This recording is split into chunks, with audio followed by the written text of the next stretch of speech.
स्वाभाविक रूप से संभल में जो नंग तांडव इन्होंने समाजवादी पार्टी सरकार के समय किया था, आज जब वहां पर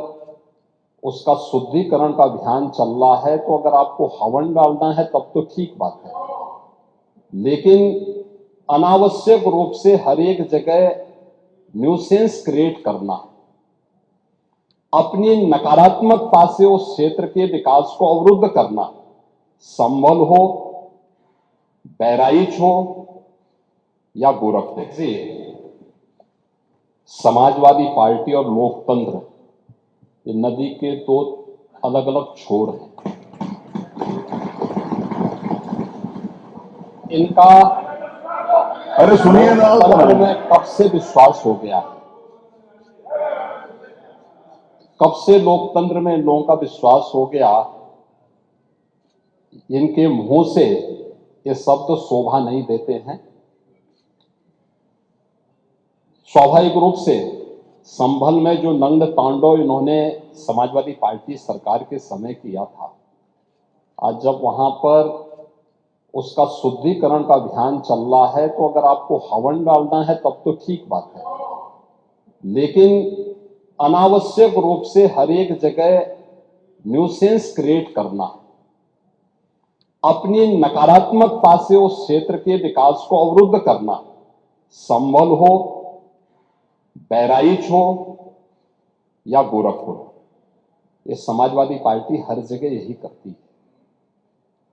गोरखपुर के विरासत गलियारे के बारे में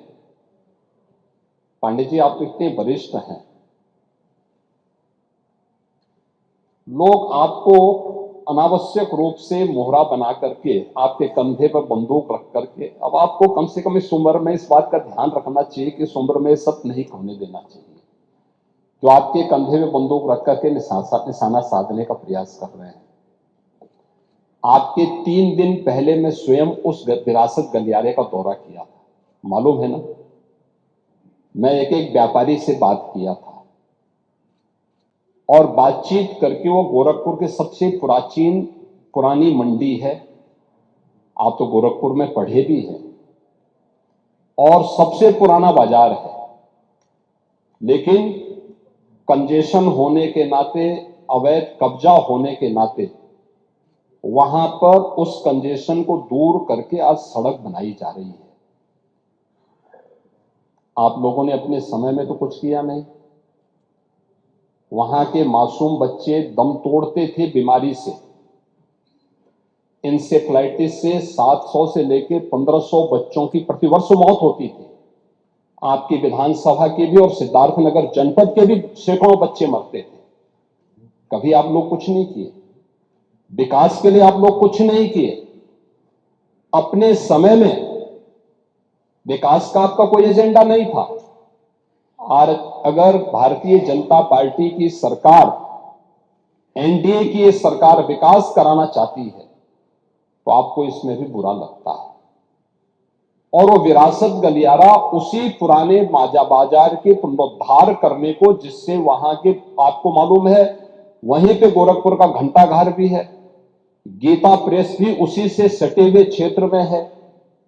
और गोरखपुर का सबसे प्राचीन बाजार भी जो मार्केट है उसी से जुड़ा हुआ है। उस मार्ग को बनाने के लिए और एक एक व्यक्ति, एक एक व्यापारी को कंपनसेशन देने की बात 3 दिन पहले मैंने स्वयं उस क्षेत्र का दौरा करने की बात की थी। उसके बाद राजनीति करने के लिए आप गए थे। भारतीय जनता पार्टी ने नहीं, बल्कि गोरखपुर के व्यापारियों ने आपका विरोध किया था। क्योंकि विरोध इसलिए ही किया था क्योंकि केवल वहीं का व्यापारी नहीं, प्रदेश भर के व्यापारी में समाजवादी पार्टी की चारों सरकारों के समय में जो भय और दहशत था, जो उनसे गुंडा टैक्स वसूली किया जाता था, उसके कारण व्यापारियों में आपके प्रति जो आक्रोश है, बार बार उसका खामियाजा समाजवादी पार्टी को भुगतना पड़ा था। और व्यापारी इसी बात को लेकर आशंकित थे कि उनके विकास के लिए कोई कार्य हो रहा है, उसमें फिर विघ्न बाधा पैदा करने के लिए आप गए होंगे। और व्यापारियों ने इस चीज का विरोध किया था कि भाई आप वहां बिना बुलाए मेहमान आकर के टपक पड़े हैं, विघ्न बाधा पैदा कर रहे हैं, ये नहीं होना चाहिए। अरे वो तो आपका सम्मान किया व्यापारियों ने, अगर कोई और होता तो बहुत कायदे से उनको सही ढंग से जवाब भी देते, ये मैं विश्वास के साथ कह सकता हूं, क्योंकि समाजवादी पार्टी से उम्मीद की ही नहीं जा सकती है कि वो सुरक्षा की बात करेंगे और अच्छा विकास का कार्य कर सकेंगे।